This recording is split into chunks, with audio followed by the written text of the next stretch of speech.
사랑하는 성도 여러분, 3월 15일 주일 낮 예배를 하나님 앞에 드리겠습니다. 다 같이 묵도드립니다. 모든 육체는 풀과 같고 그 모든 영광이 풀의 꽃과 같으니 풀은 마르고 꽃은 떨어지되 오직 주의 말씀은 세세토록 있도다. 아멘. 찬송가 336장 찬송 드립니다. 찬송가 336장입니다.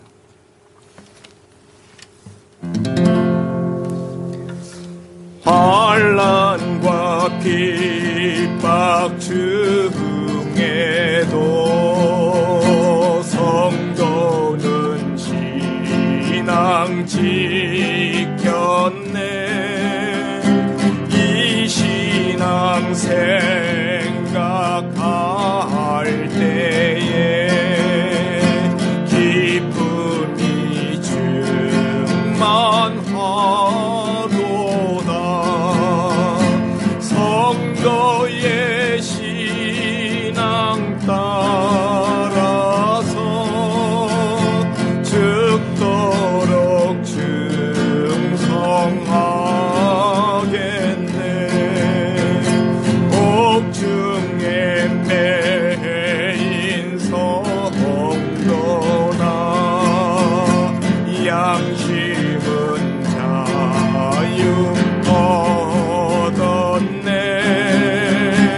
우리도 고난 받으면 죽어도 영광 되도다. 성도의 신앙 따라서 죽도록 충성하겠네. 성도의 신앙 복받아 원수도 사랑하겠네. 인자한 언어 행실로 이 신앙 전하리라. 성도의 신앙 따라서 죽도록 충성하겠네.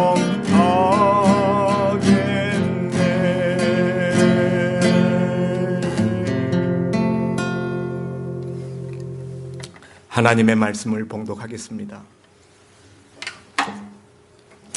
상고할 하나님의 말씀은 요한계시록 제6장 1절 말씀부터 11절 말씀까지입니다. 계시록 6장 1절에서 11절 말씀을 제가 봉독해 올립니다. 내가 봄에 어린 양이 7인 중에 하나를 떼시는데 그때 내가 들으니 내 생물 중에 하나가 우레 소리같이 말하되 오라 하기로, 이에 내가 보니 흰 말이 있는데 그 탄자가 활을 가졌고 면류관을 받고 나아가서 이기고 또 이기려고 하더라. 둘째 인을 떼실 때 내가 들으니 둘째 생물이 말하되 오라 하니 이에 다른 붉은 말이 나오더라. 그 탄자가 허락을 받아 땅에서 화평을 제하여 버리며 서로 죽이게 하고 또 큰 칼을 받았더라. 셋째 인을 떼실 때 내가 들으니 셋째 생물이 말하되 오라 하기로 내가 보니 검은 말이 나오는데 그 탄자가 손에 저울을 가졌더라. 내가 내 생물 사이로부터 나는 듯한 음성을 들으니 이르되 한 데나리온의 밀 한 되요 한 데나리온의 보리 석 되로다. 또 감람류와 포도주는 해치 말라 하더라.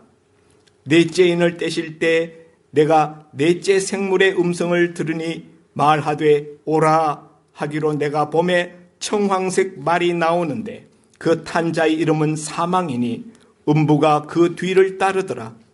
그들이 땅 4분의 1의 권세를 얻어 검과 흉령과 사망과 땅의 짐승들로서 죽이더라. 다섯째 인을 떼실 때 내가 보니 하나님의 말씀과 그들이 가진 증거로 말미암아 죽임을 당한 영혼들이 제단 아래에 있어 큰 소리로 불러 이르되 거룩하고 참되신 대주제여 땅에 거하는 자들을 심판하여 우리 피를 갚아주지 아니하시기를 어느 때까지 하시려 하나이까 하니 각각 그들에게 흰 두루마기를 주시며 이르시되 아직 잠시 동안 쉬되 그들의 동무종들과 형제들도 자기처럼 죽임을 당하여 그 수가 차기까지 하라 하시더라. 아멘. 사랑하는 성도 여러분, 신종 코로나 사태 때문에 교회에서 함께 예배 드리지 못하고 영상으로 이렇게 뵙게 되니 성도님들이 더 보고 싶습니다. 사람들은 있을 때보다 잃어버렸을 때 그 가진 것의 소중함을 느끼는 것 같습니다. 오늘 우리가 이렇게 공예배를 질병 때문에 함께 드리지 못하고 방송 온라인 유튜브 예배로 이렇게 하고 나니까 더욱 공예배의 소중함이 우리에게 느껴지고 또 성도님들의 소중함이 더 깊이 마음에 와 닿습니다. 오늘 요한계시록 두 번째 시간인데요. 지난주에 우리가 보좌와 그 보좌 가운데 앉으신 이의 오른손에 들려있는 임봉한 책에 대해서 우리가 말씀을 나누었습니다. 오늘은 그 임봉한 책에 인을 떼는 그런 장면의 말씀으로 설교 제목을 임봉해제라 이렇게 정하였습니다. 원래 그 두루마리 책에 임봉은 7개의 임봉이 붙여져 있었습니다. 그러나 오늘 저는 이 시간에 5개 임봉까지 생각해 보고자 합니다. 임봉을 떼시는 분은 지난주에 살펴본 바와 같이 온 우주 가운데 아무도 합당한 자격자가 없고 오직 죽임당한 어린 양 되신 예수 그리스도밖에 없다라는 말씀을 나누었습니다. 오늘 본문 말씀에 보니까 어린 양이 7 임봉 중에 하나를 떼기 시작하는 장면이 나옵니다.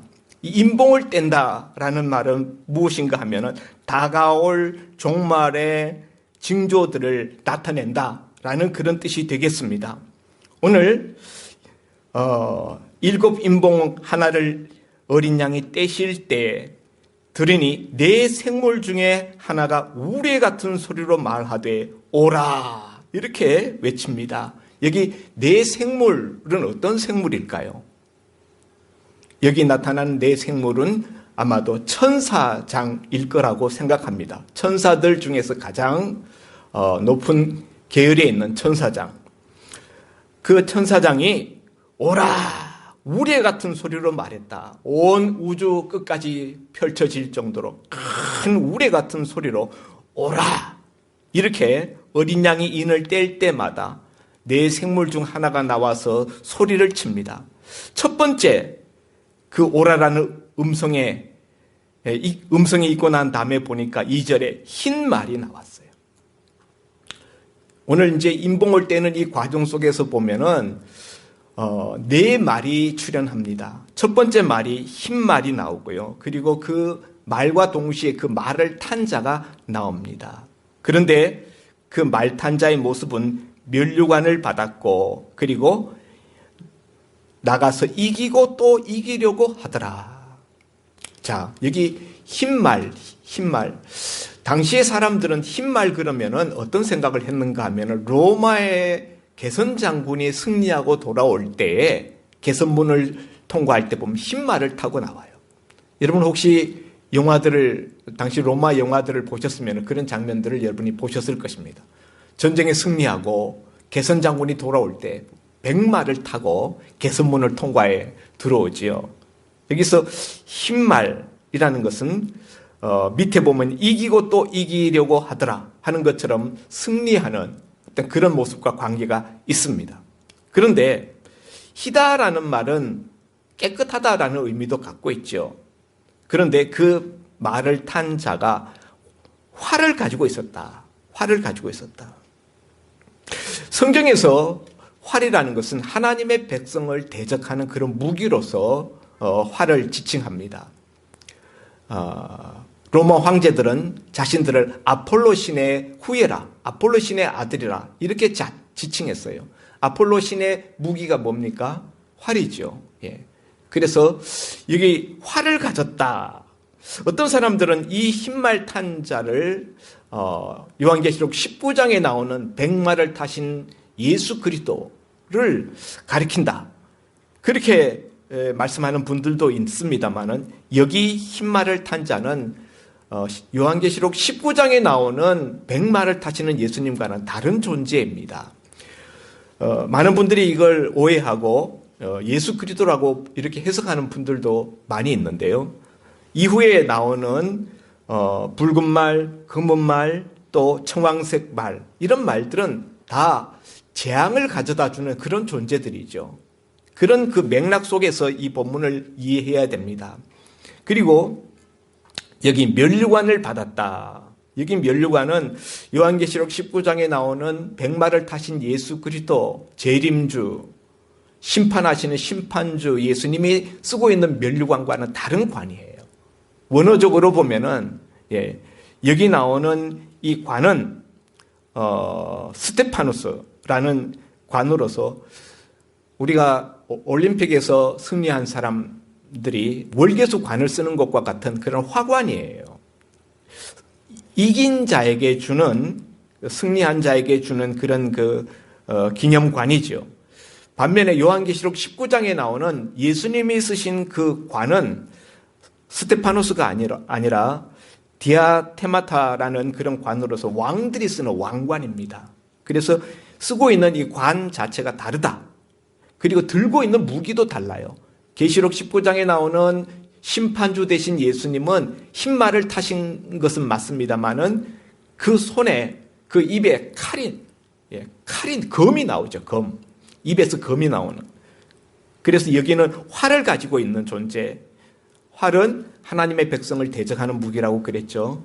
그래서 이 흰말을 탄 자는 예수 그리스도가 아니고 희다라는 것은 깨끗하다라는 느낌을 가져다 준다 그랬죠. 그렇지만 사실은 이 자는 하나님의 백성들을 핍박하고 하나님의 백성들을 박해하는 바로 적 그리스도, 오늘날 사이비 이단들, 바로 이런 자들을 가리키는 것입니다. 종말의 때에 나타나는 첫 번째 현상 중에 하나는 바로 진리에 대한 전쟁이에요. 오늘날도 신천지 이단이 얼마나 득세해서 많은 사람들을 혼미케 하고 있는 것을 우리가 오늘날 뉴스를 통해서 우리가 봅니다. 신천지 세력이 이렇게 많았는가? 라는 점에 우리가 놀라게 되는데요. 오늘 여기 흰말을 탄 거짓된 자가 여기 면류관을 받았는데 사실은 면류관은 완전히 승리한 자가 결승점을 통과하고 난 다음에 쓰는 것입니다. 그런데 여기서 보면은 이 흰말을 탄 자는 이기고 또 이기려고 하더라. 그러니까 이기는데 혈안이 되어 있다는 거예요. 정복하는데 혈안이 되어 있는데 아직 완전히 이긴 것은 아니다. 완전히 이긴 것이 아님에도 불구하고 스스로 왕관을 쓰고 있습니다. 바로 이것이 거짓된 이단들의 모습이다. 거짓 선지자들, 적 그리스도, 비슷한 모양새를 가졌지만은 아닌 자들, 바로 흰말을 타고 활을 가진 자입니다. 두 번째 인을 떼실 때에 둘째 생물이 또 외칩니다. 오라. 이 패턴이 똑같아요. 어린 양이 둘째 인을 뗄 때, 둘째 인을 떼니까 생물이 또 네 생물 중 한 생물이 또 외칩니다. 오라. 그러니까 이번에 또 말이 나옵니다. 그런데 이번에 나오는 말은 첫 번째 흰 말과는 다른 말이에요. 붉은 다른 말이 나왔어요. 4절에 보니까 붉은 다른 말이 나오는데 그 탄자가 허락을 받아서 땅에서 화평을 지하여 버리고 서로 죽이게 하고 또 큰 칼을 받았다. 이 붉은 말, 붉다라는 것은 피를 연상시키죠. 그리고 그 말을 탄 자는 손에 큰 칼을 쥐고 있습니다. 이런 것을 보아서 그가 살육을 한다라는 것을 우리가 알 수가 있죠. 예. 땅에서 화평을 지하여 버리고 서로 죽이게 하더라. 그러니까 서로 대적하게 만들고 서로 분쟁하고 극한 분쟁으로 서로 싸우게 하고 서로 죽이게 하는 바로 이런 역할을 하는 것이 이 두 번째 붉은 말을 탄 자가 나와서 하는 일입니다. 그런데 그가 이런 일을 하는데 임의로 하는 것이 아니라 4절에 그 탄 자가 허락을 받아서 이와 같이 했다는 사실이에요. 허락을 받았다. 누구에게 허락을 받을까요? 바로 하나님께 허락을 받은 것이죠. 붉은 말을 탄 자가 이 땅에 사람들을 서로 죽이게 하는 화평을 제하여 버리는 그런 재앙을 가지고 나타나는데 그 또한 하나님의 허락하에서 되어지는 일이다. 재앙이 임의적으로 임하는 것이 아니라 하나님의 경륜 속에서 하나님의 허락 속에서 되어지는 일이다라는 것을 말해주고 있습니다. 이 붉은 말을 탄 자의 역할은 가정에서 분란을 일으켜서 서로 부부간에 서로 다투게 하고 사회에서 회사에서 고용 현장에서 서로 다투게 하고 나라와 나라가 서로 다투게 하고 심지어 교회 안에서도 서로 다투게 하고 그래서 서로 싸우게 하고 서로 죽이게 하는 바로 이것이 두 번째 붉은 말을 탄 자가 나와서 하는 역사요 재앙이라는 것입니다. 세 번째 인을 어린 양이 떼실 때에 또 세 번째 생물이 나와서 외칩니다. 오라! 하기로 보니까 이번에 또 다른 말이 나오는데 이번 세 번째 나오는 말은 검은색 말이에요. 검은색 말. 그런데 이 말을 탄 자가 손에 저울을 들고 있어요. 늘 말과 그 말을 탄 자가 나오죠. 그 말 탄 자의 또 무기가 나옵니다. 첫 번째 흰 말은 활이고 두 번째 붉은 말은 큰 칼이고 세 번째 검은 말은 저울을 손에 들고 있어요. 자, 저울이라는 것은 무엇입니까? 곡식을 이렇게 도량할 때에 곡식을 다룰 때에 쓰는 도구가 바로 저울이지요. 손에 저울을 가졌는데 네 생물 사이로 음성이 들리기를 한 데나리온의 밀 한 되요 한 데나리온의 보리 석 되로다. 이게 무슨 말입니까? 한 데나리온이라는 것은 노동자 하루 품삯이에요. 그걸 가지고 밀 한 대를 산다. 또 한 데나리온의 보리 석 대로다. 이것은 그 당시에 물가를 말하는 것인데요. 평상시 물가의 8배에서 12배나 폭등된 가격을 말하는 거예요. 그러니까 이 세 번째 말이 나타나고 이 말탄 자의 손에 저울이 들려있는 이것을 통해서 그 당시 물가를 말해주는데 경제공황 또 자연의 기근 이런 것들이 와서 물가가 엄청나게 폭등한다는 거죠. 평상시에 10배 가까운 10배가 더 넘기도 하는 이런 엄청난 물가 폭등이 온다는 것이죠. 그래서 가난한 자들이 하루 종일 일해도 빵 하나 살기 어려운 그와 같은 형편에 떨어지게 된다는 것입니다. 그런데 덧붙여서 뭐라고 말씀하는가 하면은 감람류와 포도주는 해하지 말라 하더라. 예. 밀과 보리는 엄청난 폭등을 하는데 감람류와 포도주는 그냥 그대로라는 거예요. 이건 어떤 의미가 있을까요? 예, 밀과 보리라는 것은 1년생 작물이에요. 그러니까 가뭄이 오는데 가뭄이 1년생 작물은 다 죽여요. 그런데 감람나무라든가 포도나무 같은 것들은 다년생 식물로서 나무로 뿌리를 땅에 깊게 뻗고 있습니다. 그렇기 때문에 웬만한 기근에서 말라 죽지는 않아요.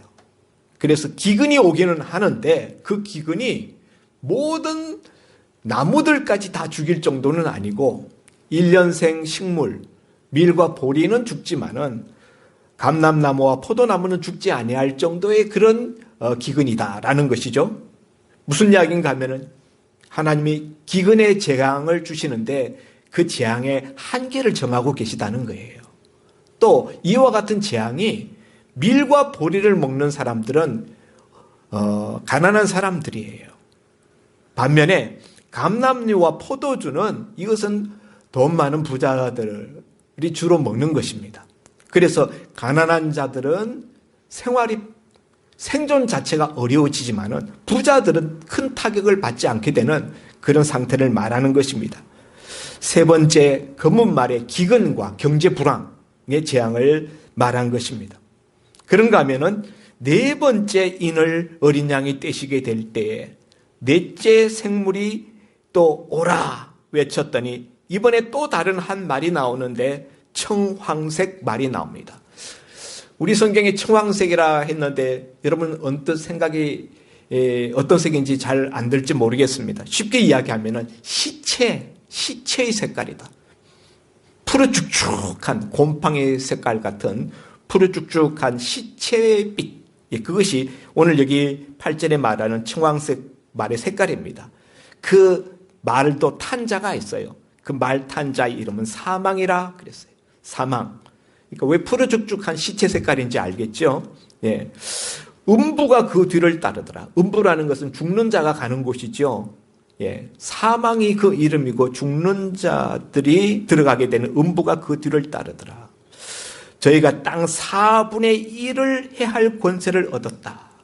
땅 4분의 1의 권세를 얻어서 사람을 죽입니다. 죽이는데 보면은 검과 흉령과 사망과 땅의 짐승으로 죽였다. 무슨 이야기입니까?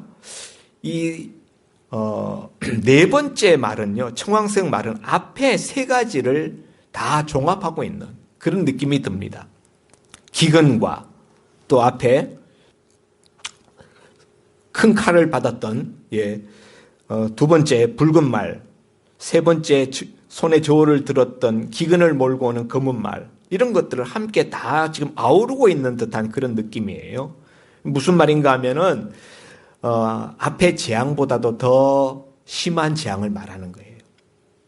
그래서 검과 흉령과 사망과 땅의 짐승으로 죽이더라. 이 세 번째 사망이 나와요. 사망.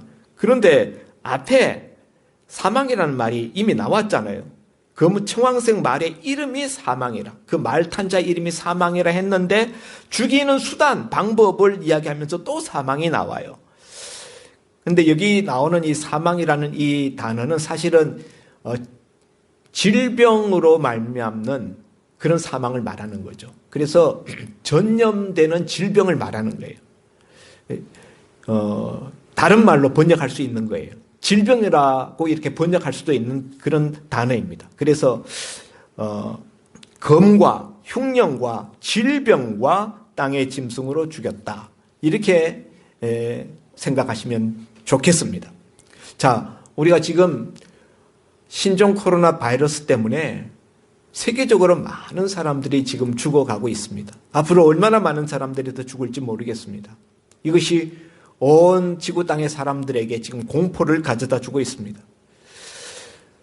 오늘 종말의 때에 하나님께서 이 땅에 재앙을 내리시게 될 때 여러 가지가 있는데 오늘 이 청황색 말, 그 탄자의 이름이 사망이라는 자가 이 땅 가운데 나타날 때 그가 검과 흉령과 그리고 전염병의 질병과 땅의 짐승으로 사람들을 죽게 만든다는 것이죠. 그런데 그가 땅 4분의 1을 해야 할 권세를 가졌다. 여기서도 보면요, 땅 전체를 해야 하는 권세가 아니라 4분의 1을 해야 할 권세예요. 그러니까 이 재앙 역시 부분적이다라는 것을 알 수가 있습니다. 여러분, 오늘 지금 이 인을 떼고 있는 이 장면은요, 아직 책이 펼쳐지기 전이에요. 두루마리 책은 인봉한 채로 있고 그 7인 중에서 하나하나가 떼어지는 그런 과정을 설명하고 있는 것입니다. 다시 말해서 종말의 마지막 최종 심판이 다다르기 전에 전 단계에 나타나는 그런 재앙들을 오늘 말씀하고 있다 하는 것이죠. 그리고 다섯 번째 인이 이제 9절 이하에 나옵니다. 다섯 번째 인을 떼실 때 내가 보니, 여기는 오라라는 생물의 외침이 없습니다. 네 번째 생물이 나타나서 오라 이렇게 다섯 번째 생물이 없죠. 생물은 네 생물이니까 앞에 네 번째 말까지 네 생물이 다 출현했고, 다섯 번째 인을 뗄 때에는 그냥 사도 요한이 봅니다. 보니 하나님의 말씀과 저희의 가진 증거로 인하여 죽임당한 영혼들이 제단 아래에 있는 것이 보였다. 여기 제단은 하늘 제단이에요. 천상 제단. 하나님 나라에 있는 제단 밑에 거기 죽임당한 영혼들이 있더라는 거죠. 자, 그럼 이 제단은 어떤 제단일까요? 예루살렘 성전에는 두 제단이 있습니다.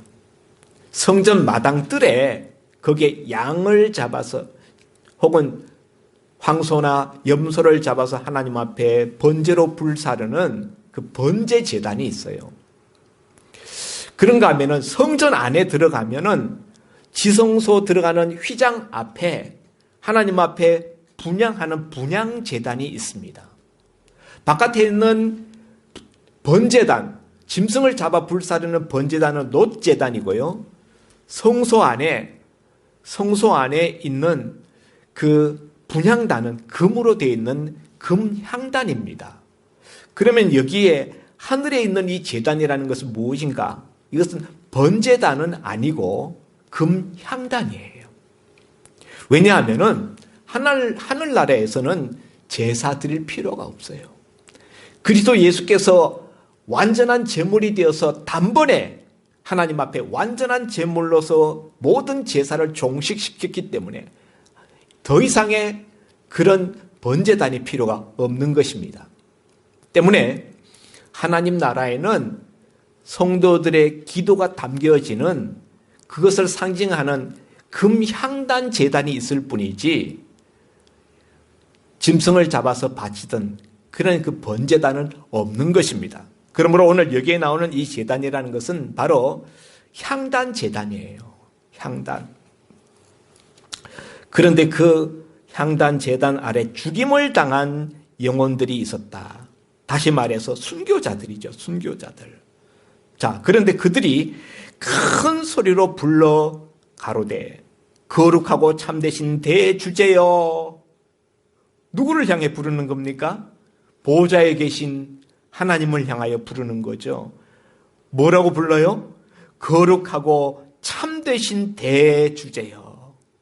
하나님을 부르는데 하나님을 첫째 거룩하신 분, 그리고 참되신 분, 그리고 역사를 주관하시는 대주제, 역사를 통치하시고 다스리시고 움직여 나가시는 주인이라는 뜻이죠. 대주제여. 하나님을 대주제라고 부릅니다. 벌써 우리가 이런 그 부름을 들을 때 그들이 무슨 말을 하려는지가 짐작이 됩니다. 온 우주 역사를 움직이시는 주인 되신 하나님 아버지, 주인 대주제시여, 땅에 거하는 자들을 심판하여 우리 피를 신원하여 주지 아니하시기를 어느 때까지 하시렵니까? 지금 이 사람들은 억울하다는 거예요.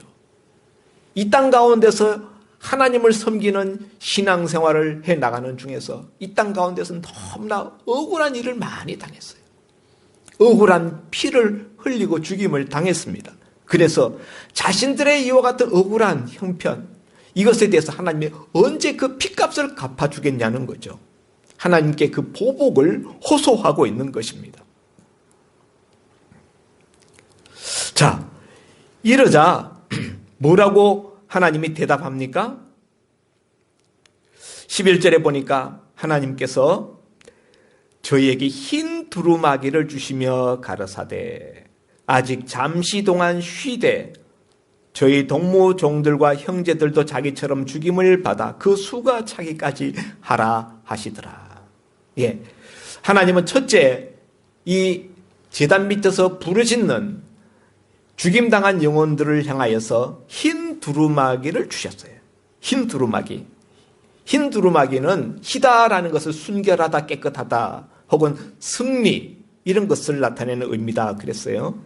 예, 승리하고 깨끗한 순결한 자들을 인정한다라는 것이죠. 받아들인다라는 표시죠. 흰 두루마기를 입혀주십니다. 그리고 말씀하여 주시기를 아직 잠시 동안 쉬라. 아직 잠시 동안 안식하면서 쉬라는 거예요. 너희 동무종들과 형제들도 너희들처럼 죽임을 받아서 그 수가 차기까지 기다리라. 이렇게 하나님이 말씀하십니다.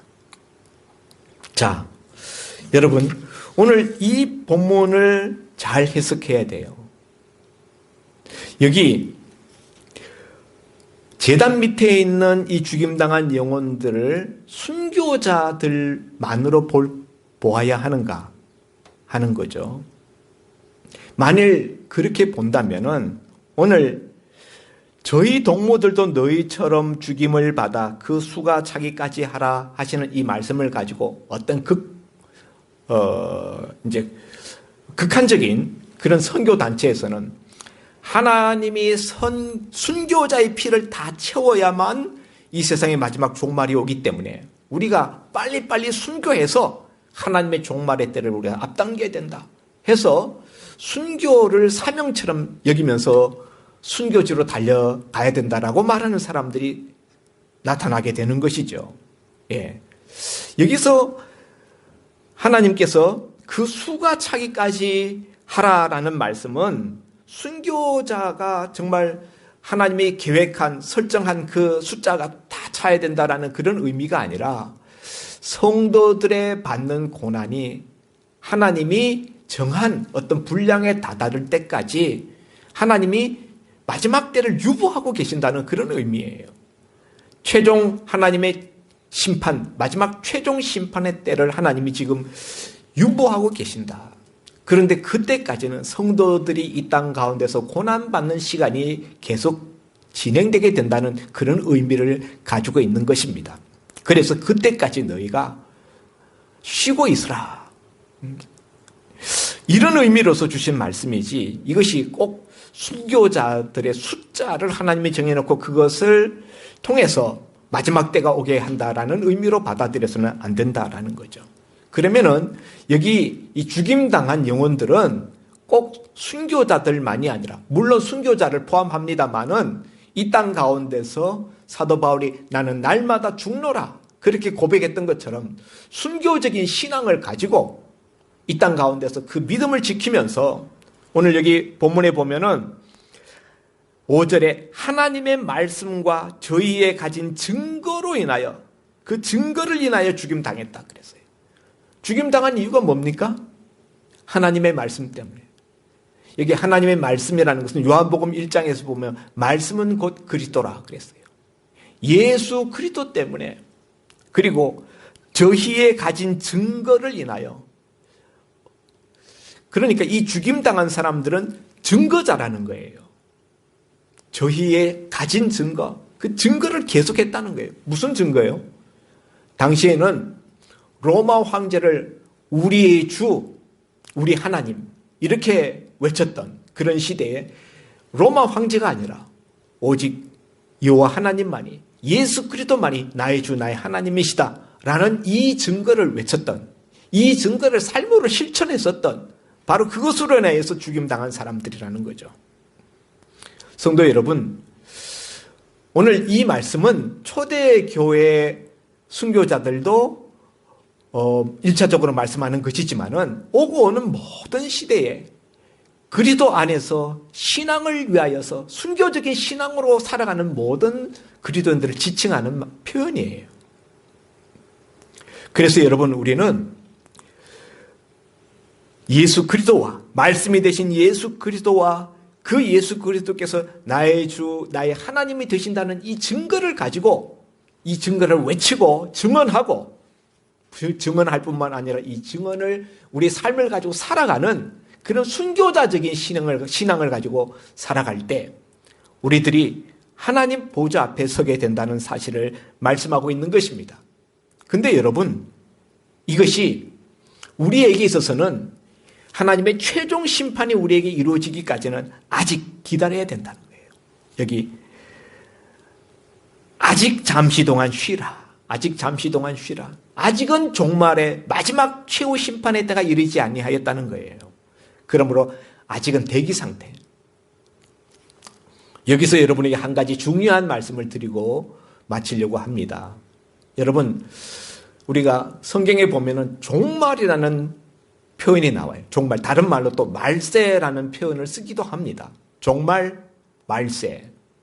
이런 표현이 있는가 하면은 마지막 때, 세상 끝날에 이런 표현이 있어요. 근데 많은 성도님들이 이 표현의 차이를 잘 이해하지 못합니다. 근데 요한계시록을 우리가 풀어갈 때 종말이라는 단어와 마지막 때라는 단어를 엄격히 구별해서 우리가 이해해야 된다라는 것을 여러분이 깨달으시기를 바랍니다. 종말, 다른 말로 말세라는 것은 언제를 말하는가 하면요, 예수님이 이 땅에 재림하셔서 부활하시고 승천하신 그 예수님의 초림 때로부터 그리고 예수님 재림하실 때까지 그 사이를 다 종말, 말세라고 이야기하는 거예요. 그러니까 사도 요한이 이 요한계시록을 쓰고 있었던 1세기, 이때도 말세예요. 요한이 살아있었을 이때도 말세예요. 이때도 종말이에요. 그렇기 때문에 이 종말에 대한 이야기를 지금 들려주고 있는 것입니다. 그러나 요한계시록 끝에 가면은 예수님 재림에 임박하여서 그 마지막 세상 끝날의 최후적인 재앙들과 심판의 여러 가지 현상들이 나타나는 것을 기록하고 있습니다. 이거는요, 세상 마지막 날, 세상 끝날이라는 표현을 쓰고 있다는 거예요. 그래서 재림 때 상황과 재림 이전에 예수님의 초림과 재림 사이에 있는 상황, 이것을 따로 우리가 구별해서 인식해야 된다. 지금 인때는 이 일로 말미암아 나타난 재앙들은 예수님 재림하시는 그때 나타날 재앙이 아니고 종말의 시대, 예수님의 초림과 재림 사이의 시대에 나타나는 현상이라는 것입니다. 그래서 여기 흰말, 거짓 이단들, 거짓 선지자들, 또 붉은 말, 전쟁과 분쟁들, 또 검은 말, 기근과 경제 공황, 또 네 번째 말, 사망, 복합적인 사람들을 죽게 만드는 여러 가지 그런 그 재앙들, 이런 것들이 나타나는데 이 재앙들이 순서적으로 나타나는 게 아니에요. 첫 번째, 두 번째, 세 번째, 네 번째 말이 이렇게 나오니까 이게 순서적으로 이런 재앙들이 나타나는가 이렇게 생각할 수 있는데, 이것은 재앙의 어떤 현상의 한 부분들을 설명하는 것이다. 이것이 순서적으로 나타나는 것은 아니다라는 것을 우리가 또 알아둘 필요가 있습니다. 어떤 때는 복합적으로도 나타나는 거죠. 그러나 이 모든 내용을 통해서 우리가 알아야 되는 것은 하나님이 이 재앙들을 통제하고 계시고 재앙의 어떤 범위들을 한정하고 계시다는 거예요. 이게 아직은 마지막 세상 끝날이 아직 이르지 아니한 때의 재앙들입니다. 자, 그리고 종말이라는 것은, 말세라는 것은 예수님 초림과 재림 사이라고 그랬는데, 이것은 마치 2차 세계대전 때 연합군이 독일과 전쟁을 벌이면서 노르망디 상륙 작전을 임할 때, 노르망디 상륙한 그날을 무슨 날이라고 그럽니까? D-Day라고 그래요. D-Day. 그런가 하면은 마지막 독일이 완전히 함락되어져서 마지막에 완전히 괴멸되어서 항복을 선언한 날, 그날은 V-Day입니다. V-Day.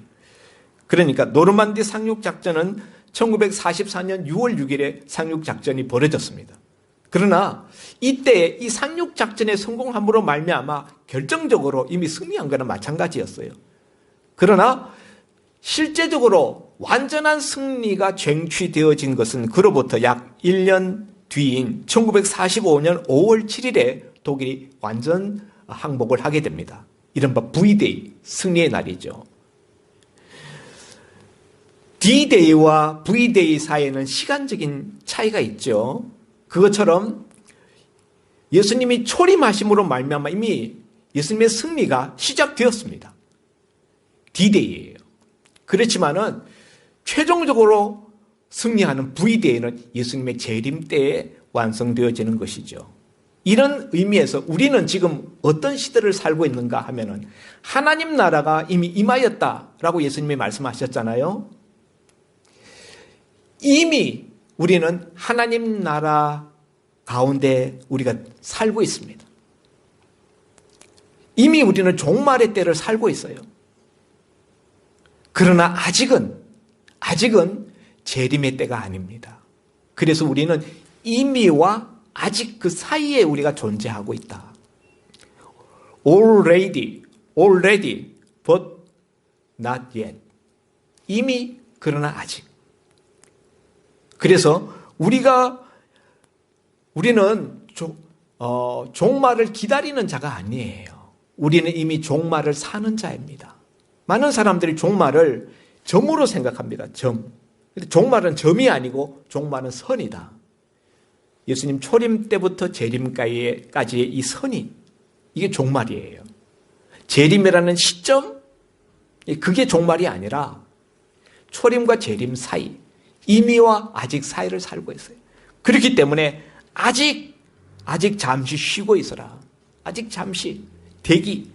지금 하나님 나라가 진행되고 있어요. 심판이 진행되고 있는 중입니다. 현재 진행형이에요. 중간 진행 상태로서 아직 완전한 성취는 이루어지지 않은 그런 상태 속에서 우리가 살아간다. 그러므로 사랑하는 성도 여러분, 오늘 우리는 이런 중간 이미와 아직 사이 하나님 나라 이 중간 상태에서 우리가 살고 있기 때문에 이 땅 가운데서 우리가 환난을 겪고 어려움을 당합니다.